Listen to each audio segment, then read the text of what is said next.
Hi friends, welcome to Nalini's kitchen. இன்றைக்கி நம்ம பார்க்க போகிற ரெசிபி ஹெல்த்தி அண்ட் டேஸ்டியான பீர்க்கங்காய் கூட்டு. பீர்க்கங்காய் கூட்டு சாதம், சப்பாத்தி, இட்லி, தோசைக்கு சூப்பர் காம்பினேஷனாக இருக்கும். இப்போ நம்ம பீர்க்கங்காய் கூட்டு செய்ய ஸ்டார்ட் பண்ணிடலாம். 150 கிராம் அளவு கடலைப்பருப்பு நல்லா கழுவிட்டு 30 நிமிஷம் ஊற வச்சு எடுத்து வச்சுருக்கேன். இப்போ அதை ஒரு குக்கரில் சேர்த்துடலாம். 1.5 டம்ளர் அளவுக்கு தண்ணி சேர்த்துடலாம். கொஞ்சமாக பெருங்காயத்தூள், 1/2 ஸ்பூன் உப்பு, 1/4 ஸ்பூன் மஞ்சள் தூள் சேர்த்துடலாம். இப்போ இதை கலந்து விட்டுட்டு குக்கர் க்ளோஸ் பண்ணிவிட்டு மீடியம் ஃப்ளேமில் 4 விசில் வேக வச்சு எடுத்துடலாம். 4 விசில் முடிஞ்சு ஸ்டீம் ரிலீஸ் ஆனதை ஓப்பன் பண்ணுறேன். பாருங்கள் ஃப்ரெண்ட்ஸ், பருப்பு நல்லா வெந்திருக்கு. கடலைப்பருப்பை நம்ம 30 நிமிஷம் ஊற வச்சதுனால 4 விசில் வேக வச்சாவே போதும். இந்த அளவுக்கு வெந்துடும். இப்போ ஸ்டவ் ஆன் பண்ணிவிட்டு ஒரு குக்கர் வச்சிடலாம். குக்கர் சூடானதும் 2 டேபிள் ஸ்பூன் எண்ணெய் சேர்த்துடலாம். எண்ணெய் சூடானதும் 1/2 ஸ்பூன் கடுகு உளுத்தம் பருப்பு, 1/2 ஸ்பூன் சோம்பு சேர்த்துடலாம். கடுகு சோம்பு பொரிஞ்சு வந்ததும் 10 பல் பூண்டு இந்த மாதிரி தட்டிட்டு சேர்த்துடலாம். பூண்டு வதங்கினதும் ஒரு மீடியம் சைஸ் வெங்காயம் பொடியாக நறுக்கி வச்சுருக்கேன். வெங்காயம் சேர்த்துடலாம். 1 ஸ்பூன் உப்பு சேர்த்து கலந்து விட்டுக்கலாம். உப்பு இந்த ஸ்டேஜில் சேர்க்கும் பொழுது வெங்காயம் சீக்கிரம் வதங்கிடும். ஒரு கொத்து கறிவேப்பிலை, 2 பச்சை மிளகாய் சேர்த்து நல்லா கலந்து விட்டுக்கலாம்.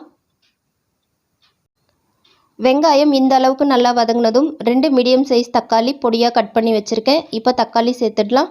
அது கூடவே 1/4 ஸ்பூன் மஞ்சள் தூள் சேர்த்து நல்லா கலந்து விட்டுக்கலாம். மூடி போட்டு வதங்க விட்டோம்னா தக்காளி சீக்கிரமாக வதங்கிடும். தக்காளி நல்லா வதங்கி இருக்கு. இப்போ நம்ம மசிச்சு விட்டுக்கலாம். தக்காளி நல்லா மசிச்சு விட்ட பிறகு பீர்க்கங்காய் சேர்த்துடலாம். நான் இன்றைக்கி 300 கிராம் அளவு பீர்க்கங்காய் தோல் சீவிட்டு கழுவின பிறகு இந்த மாதிரி சின்ன சின்ன சைஸாக கட் பண்ணி எடுத்து வச்சுருக்கேன். பீர்க்கங்காய் சேர்த்து 1 நிமிஷத்துக்கு வதங்க விடலாம். மூடி போட்டு வதங்க விட்டோம்னா சீக்கிரமாக வதங்கிடும். பீர்க்கங்காய் நீர் சத்து காயின்றதுனால நமக்கு சீக்கிரமாகவே வெந்துடும். பாருங்கள் ஃப்ரெண்ட்ஸ், 1 நிமிஷம் வதங்க விட்டதுலேயே காய் நமக்கு பாதி அளவுக்கு வெந்திருக்கு. இப்போ நம்ம மசாலா சேர்த்துக்கலாம். வீட்டில் அரைச்ச குழம்பு மிளகாய்த்தூள் 1 டேபிள் ஸ்பூன் சேர்த்துக்கிறேன்.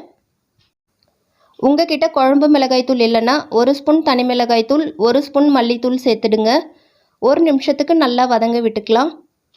நம்ம சேனலில் ஏற்கனவே குழம்பு மிளகாய்த்தூள் வீடியோ அப்லோட் பண்ணியிருக்கேன். வேணுன்றவங்க செக் பண்ணி பாருங்கள். இப்போ நம்ம வேக வச்சுருக்க பருப்பையும் தண்ணியும் சேர்த்துடலாம். நல்லா கலந்து விட்டுட்டு 1 டம்ளர் அளவுக்கு தண்ணி சேர்த்துடலாம். 5 நிமிஷத்துக்கு மீடியம் ஃப்ளேமில் கொதிக்க விடலாம். பீர்க்கங்காய் கூட்டோட கூடுதல் சுவைக்காக தேங்காய் விழுது ரெடி பண்ணிக்கலாம். ஒரு மிக்ஸி ஜார் எடுத்துட்டு 2 பீஸ் தேங்காய் பொடியாக நறுக்கிட்டு கொஞ்சமாக தண்ணி சேர்த்து மையாக அரைச்சி எடுத்துக்கலாம். பீர்க்கங்காய் கூட்டம் இப்போ நல்லா கொதிச்சுட்டு ரெடியாக இருக்குது. நம்ம அரைச்சி வச்ச தேங்காய் விழுதை சேர்த்துடலாம். மிக்ஸி அலசிட்டு கொஞ்சமாக தண்ணி சேர்த்துடலாம். தேங்காய் விழுது சேர்த்த பிறகு 2 நிமிஷத்துக்கு கொதிக்க வச்சா போதும். கடைசியாக உப்பு டேஸ்ட்டு பார்த்துட்டு தேவையான அளவு உப்பு சேர்த்துடலாம். 2 நிமிஷம் கொதித்த பிறகு பொடியாக நறுக்கின கொத்தமல்லி கொஞ்சமாக சேர்த்துக்கலாம். கொஞ்சம் பெருங்காயத்தூள் சேர்த்து நல்லா கலந்து விட்டுட்டு ஸ்டவ் ஆஃப் பண்ணிக்கலாம். சுவையான பீர்க்கங்காய் கூட்டு சூப்பராக ரெடி பண்ணியிருக்கோம். இதே மெத்தடில் நீங்களும் கண்டிப்பாக ட்ரை பண்ணி பாருங்கள் ஃப்ரெண்ட்ஸ். நல்லா ஆறின பிறகு இட்லி, தோசை, சாதம், சப்பாத்திக்கு சர்வ் பண்ணுங்கள். இந்த வீடியோ உங்களுக்கு பிடிச்சிருந்தா மறக்காமல் லைக் பண்ணுங்கள். சேனலை சப்ஸ்கிரைப் பண்ணுங்கள். தேங்க்யூ. வாழ்க வளமுடன்.